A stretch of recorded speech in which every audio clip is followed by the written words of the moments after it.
코로나19 확산이 굉장히 심합니다. 전 세계적으로 발생하는 코로나19 신규 확진자의 거의 절반 정도가 유럽에서 지금 발생을 하고 있고, 그렇게 되다 보니까 전면적인 그 통제, 그다음에 부분적인 통제, 이런 것들이 여러 나라들에서 계속 이루어지고 있는 상태이거든요. 자, 이런 그 코로나19의 재확산이 유럽 경제에 어떤 영향을 줄 거라고 지금 보십니까? 예, 준비된 차트를 보면서 도대체 유럽이 지금 얼마나 심각한가. 독일과 프랑스의 코로나19 신규 확진과 사망자의 추이를 먼저 보도록 하겠습니다. 예. 먼저 이제 독일 쪽을 보면은 지난 하늘같이 올라가고 있네요. 예, 파란색으로 그려진 게 이제 신규 확진이고 검정색으로 그려진 게 이제 신규 사망자의 숫자인데, 예. 이 파란색을 보시면은 지난 4월, 5월 때보다 거의 뭐 적게는 5배에서 8배까지 이렇게 올라가는 이런 걸 볼 수 있고요. 근데 또 한 가지 특징은 사망자가 올라오고 있기는 하지만은 사망자가 올라오는 정도는 지난 3, 4월보다는 신규 확진은 훨씬 많음에도 불구하고 숫자는 훨씬 적은 상태라는 게 이번 지금 유럽 이 동절기에 들어서면서부터 늦가을에 나타난 이 유럽의 이렇게 코로나19 상황이다라고 정리를 해야 할 것 같은데요. 예. 유럽 증시의 상황은 너무나 분명합니다. 우리가 2분기에 그러니까 코로나19가 확산이 돼서 그 당시 전면적인 경제 봉쇄에 들어갔을 때 유로존 GDP는 11.8%가 전분기 비 감소를 했고요. 이 전분기 비 11.8%니까 전년 동기비로 따지면은 거의 한 50% 가까이 반토막 났다라고 봐야 되는 거고요. 예. 반면에 이제 경제 활동이 정상화됐던 3분기는 지난 주말에 발표된 걸 보면은 전분기 비 12.7%, 이 굉장히 큰 폭으로 거의 3분의 2 이상을 회복하는 그런 성장을 보였는데, 이번에 지금 영국과 프랑스에서 이렇게 그 경제 봉쇄 2.0을 단행한 걸 보면은 학교하고 제조업은 열었습니다. 지난번과 달리. 대신에 이제 식당이랄지 이런 사회 활동은 경제 봉쇄를 단행을 했고, 독일도 일부 식당 영업 쪽을 이렇게 닫고 있는데, 이렇게 본다면은 2분기만큼 그렇게 유로존 경제의 지립 성장률이 크게 떨어지지는 않겠지만은 예. 4분기 지립 성장률은 3분기에 급반등했다가 4분기에 다시 마이너스가 나올 수가 있는 확률이 있다. 이렇게 본다면은 결국 이게 이제 다시 봉쇄하면은 코로나19가 진정이 돼서 이런 학습 효과를 통해서 이걸 극복해낼 수도 있겠지만은 당장의 기업들이 가지는 부담감, 경제에 대한 불안감은 유럽 증시 쪽에서 상당히 부담을 느끼지 않을 수 없고요. 관심은 지금 미국도 마찬가지로 굉장히 코로나19가 확산되고 있지 않습니까? 예, 그렇죠. 미국 대선 이후에 미국 정부가 코로나19 방역 대책을 어떻게 가져갈 것인지도 굉장히 주목됩니다. 예. 이 유럽처럼 이 경제봉쇄 2.0을 단행을 할 것인지, 아니면은 계속해서 경제활동을 봉쇄를 하지 않는 정책을 할 것인지, 결국은 미국 대통령으로 누가 당선될지가 굉장히 중요하고요. 다만 변수는 이 사망자의 숫자, 사망률이 낮기 때문에 지난 봄처럼 아주 그런 전면적인 봉쇄로 가서 경제가 완전히 무너지는 상황까지는 갈 가지 않을 가능성이 거다. 적다라고 봐야 할 것 같습니다. 예. 자, 소장님께 한번 그러면 시장에 대해서 한번 여쭤보도록 하겠습니다. 유럽 시장이 최근에 굉장히 많이 하락을 했거든요.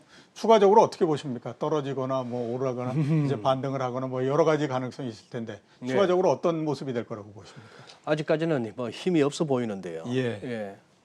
일단은 지난주 있었던 22 통화정책 회의에서 우선 지금 화면에 유로달러 차트가 나오지 않습니까? 예.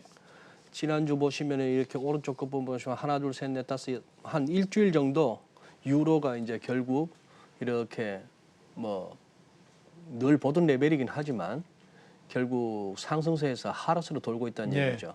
우선 22는 이번에 강하게 시그널을 줬습니다. 12월 마지막 통화정책 회의에서 그때까지의 경제 지표 보고, 그리고 지금 상황은 굉장히 비관적인데 추가적인 어떤 완화책을 내놓겠다. 뭐 여기서 금리를 더 아래로 내리는 거는 쪽도 좀 부담스러울 것 같습니다. 그렇죠. 이제 뭐 PPP라든지 팬데믹 긴급 뭐 자산 매입이라든지 양적 완화를 좀 더 늘리는 정도 아닌가 하는데, 라가르드 총재 입에서 또 환율이 언급됐거든요.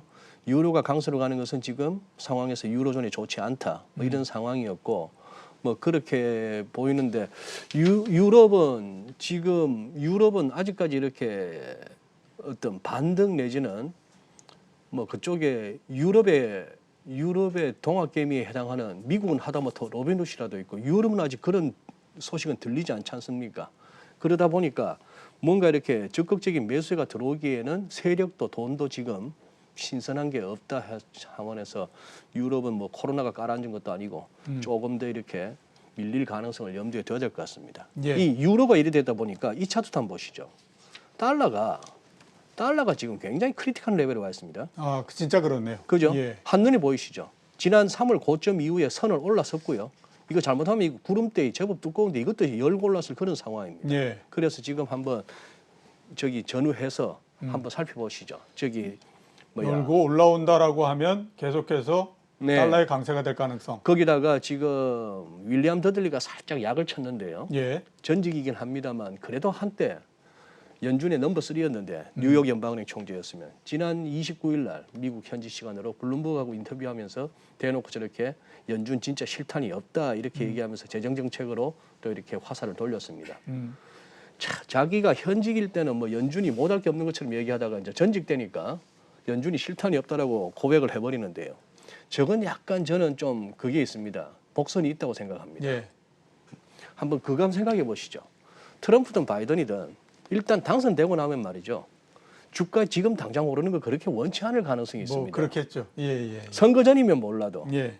된 사람은 4년 후쯤에 가서 확 올라주는 주가가 좋지. 지금처럼 어거지로 이렇게 정책적으로나 뭐로나 어거지로 올라온 주식에서 이어서 자기 당선 빌미로 더 올라가게 하는 것도 그렇게 잘 마음대로 되지도 않을 뿐더러 원치도 않을 가능성도 염두에 두셔야 됩니다. 예. 자, 두 분께 마지막 질문을 동시에 좀 드려야 될 것 같습니다. 시간이 보니까 한 분당 한 1분 정도씩 뭐 확보가 되는 것 같습니다. 여기까지 이제 왔으니까 우리나라 주식시장 어떻게 될 건가 한번 여쭤봐야 될 것 같습니다. 11월도 시작되고 했고 여러 가지 변수들도 굉장히 많고 한데 우리나라 국내 시장은 어떻게 될 걸로 보십니까? 이사님서부터 한번 말씀해 주시죠. 예, 단기적으로는 좀 변동성이 커지고 좀 예. 불안한 장이 나올 수밖에 없습니다.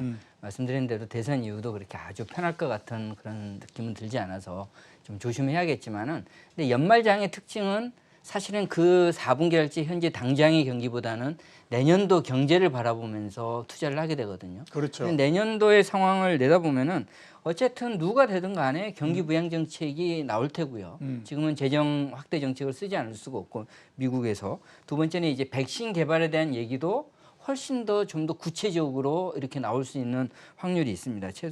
그리고 이제 코로나19도 다시 내년 봄 돼서 이렇게 좀 따뜻해지면은 이런 방역 대책을 바탕으로 해서 조금 진정이 될 수 있으니까 올 연말은 굉장히 변동성이 커지면서 힘들 수 있지만은 내년도 그림은 사실은 그렇게 나쁘지 않다. 그렇다면은 내년도 좀 장기적인 측면에서 내년을 내다보는 그런 투자 전략 이번 그 4분기 연말에 만약에 시장의 어떤 변동성이 커지고 조정이 나온다면은 내년을 내다보는 저가 매수 전략 이런 것들에 대해서 조금 대응을 할 필요가 있는데 단기적으로는 좀 신중하게 대응을 해야 된다라는 점을 말씀드리겠습니다. 예, 소장님은 어떻게 보십니까? 네. 뭐 시장 전망은 뭐 참 힘든 부분인데 아마 우리 투자하시는 분들이 기존에 자기의 스탠스를 안 바꿀 것이라 봅니다. 예, 지금 이제 현물을 들고 계시거나 장을 좋게 보시는 분들이 여기서 털 이유도 없어 보이고 인버스나 이런 쪽으로 해서 지금 굉장히 고생해온 분들이 이 시점에 정리할